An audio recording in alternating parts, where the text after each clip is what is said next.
Hi, it's Mark Bernard here from the Bernard Institute for Cybersecurity Excellence.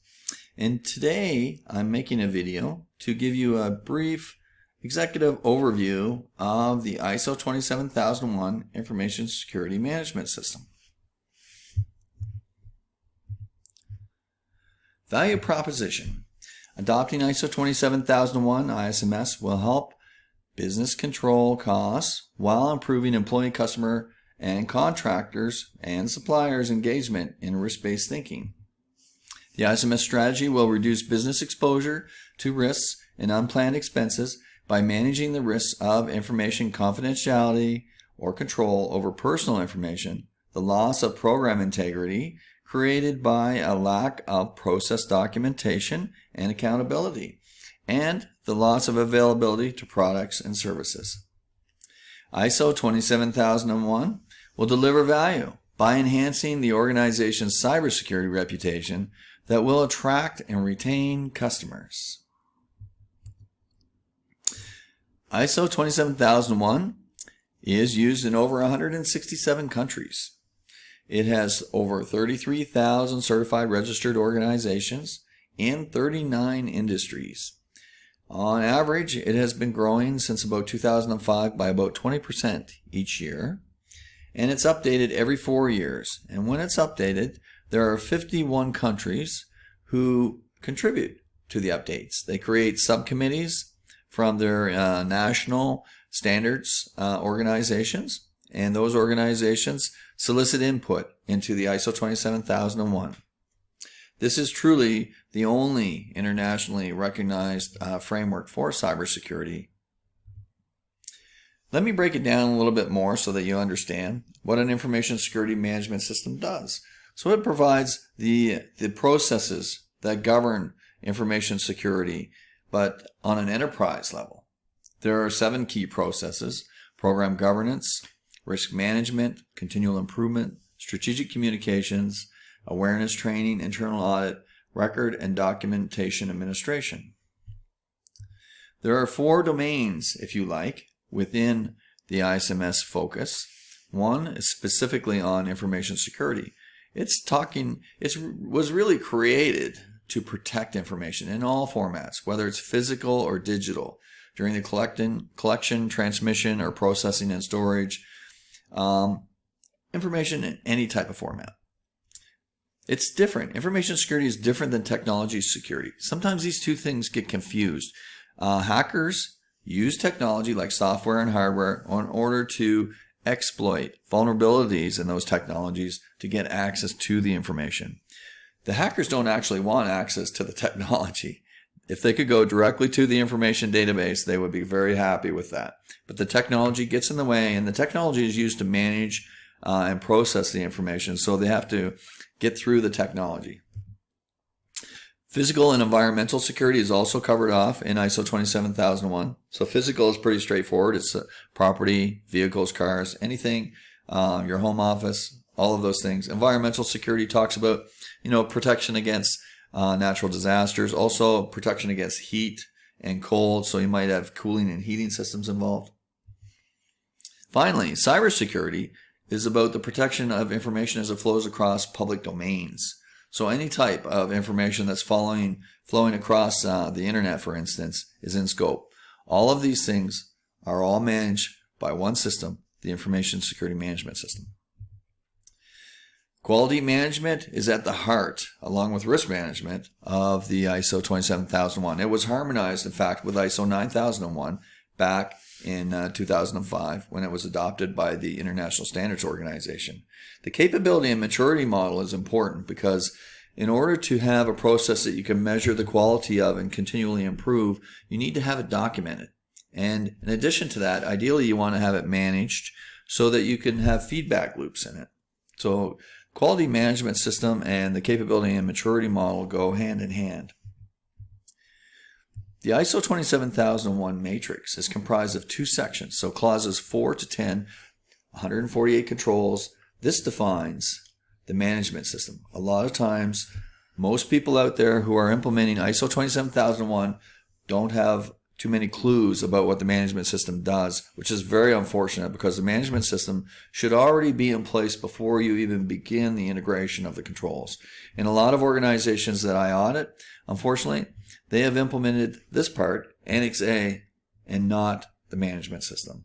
So this is very unfortunate. It's kind of the way that we've been trained in compliance management, is to have a checklist of controls and implement the controls, and then we're done. But the management system actually manages what controls get implemented, how they get reviewed, how they get checked, provides assurance over them.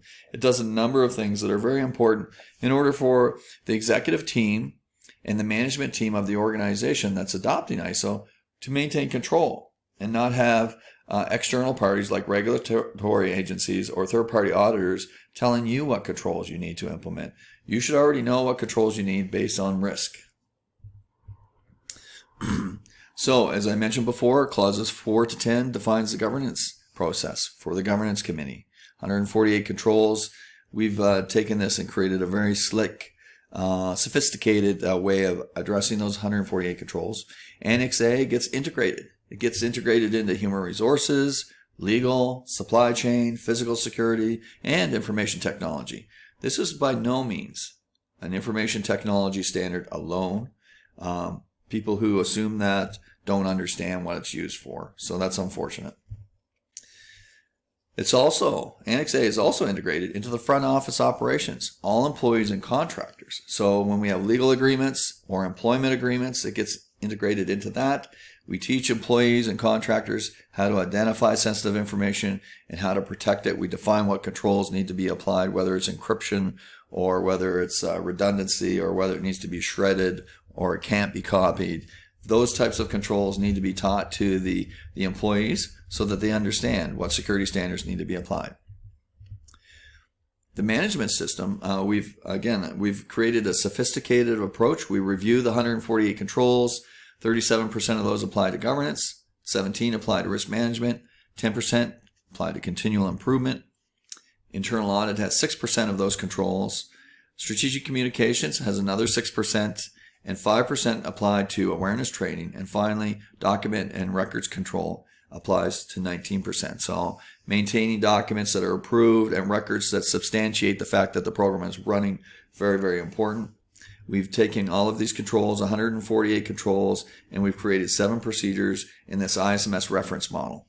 And this streamlines the entire management system so that it's much easier to manage and to teach to employees so that they can manage it.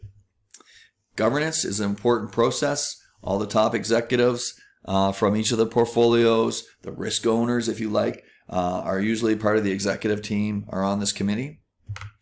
The committee knows what the legal obligations are that they must follow for the organization. Legal obligations are defined as regulatory statutes or laws, internal-facing contracts, such as protection of proprietary information for our licensed products, and then external-facing contracts. And these are the contracts that we have with customers that we need to comply with.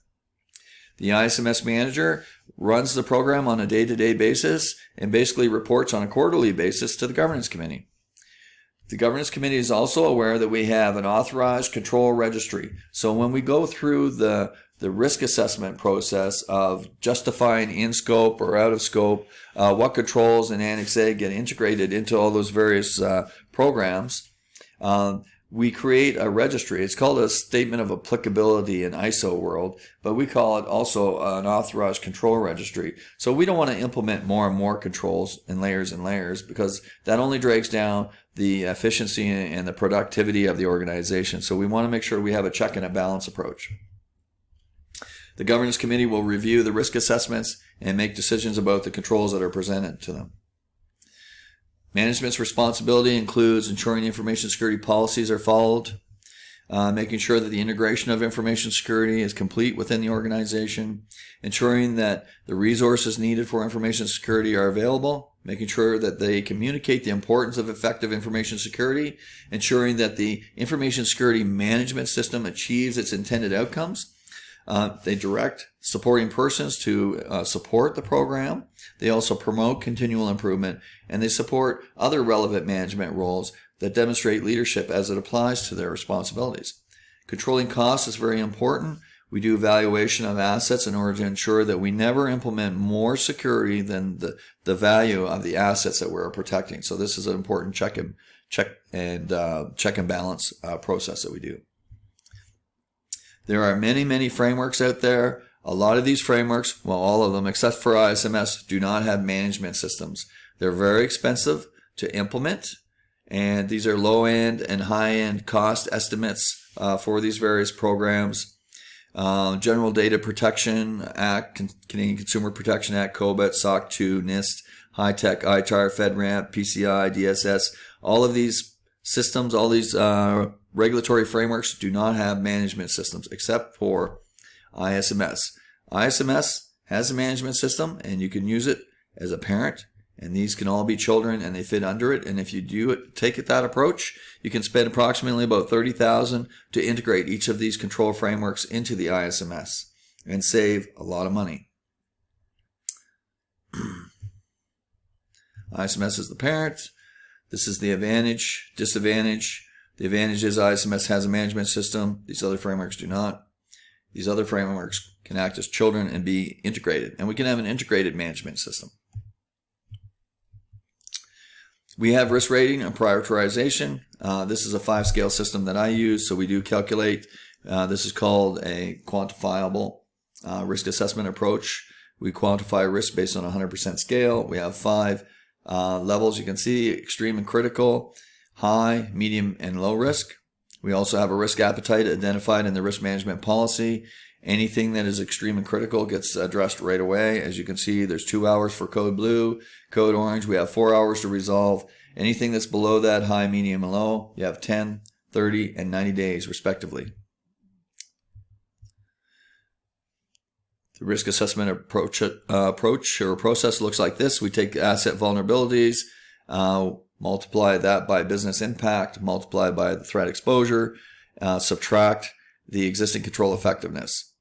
And some of the assets include people, information, software, hardware, telecommunications, and facilities. The business impact, of course, it could be loss of confidentiality, integrity, or availability. The exposures are generally foreign governments, organized crime, supply chain, competitor, contractors, employee terrorists, and malicious actors. And of course, there are a number of effective controls that can be used. ISO 27001 is at the top, of course. COBIT, SOC 2, NIST, Cybersecurity Framework, PCI. There's a long list on the previous page you could see. Those can all be integrated. We look for risks in 6 primary assets as mentioned on the previous page. People, information, and facilities are non-technical. Software, hardware, and telecom are technical. These are the controls from Annex A that are mapped. All of these assets are required in order to deliver a product or a service. In addition, supply chain is very important to manage. So going back to the 5-tier system, we also have level 1 or priority 1 service desk tickets to priority 5 with a number of requirements around those. We have some SLA goals, acceptable, moderately acceptable, and unacceptable. And these get reviewed with the suppliers on a monthly basis.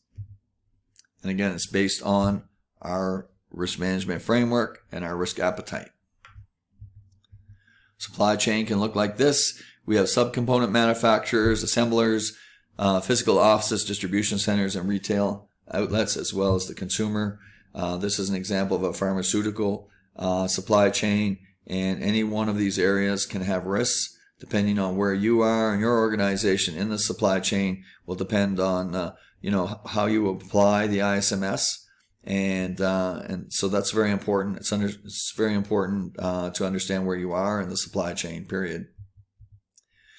This is an example of a defense in-depth architecture that you will have. This is 10 layers. We have edge firewalls, a demilitarized zone where we use like reverse proxy to defend ourselves against distributed denial attacks. Layer 3, we have interior firewalls with NIPS and natting and security zones. These are typical types of security that we would apply at layer 3. At layer 4, we have switching, MPLS, load balancers, and DNS. These are also managing the packets that are flowing across the network. Access control, identity management at layer 5. Anti-malware at level 6. Level 7, we have DLP SIM. At layer 8, we have cybersecurity management system. And at layer 9, cloud computing. And finally, if all that fails, we go to business continuity. Competitive advantage, aligning cybersecurity programs with strategic tactical business goals is important. Establishing a cybersecurity program that senior business leaders can drive. Implementing a cybersecurity program that can provide evidence of compliance with laws and contracts. Independently audited by a third party provides a higher level of assurance for customers, partners, and regulatory agencies.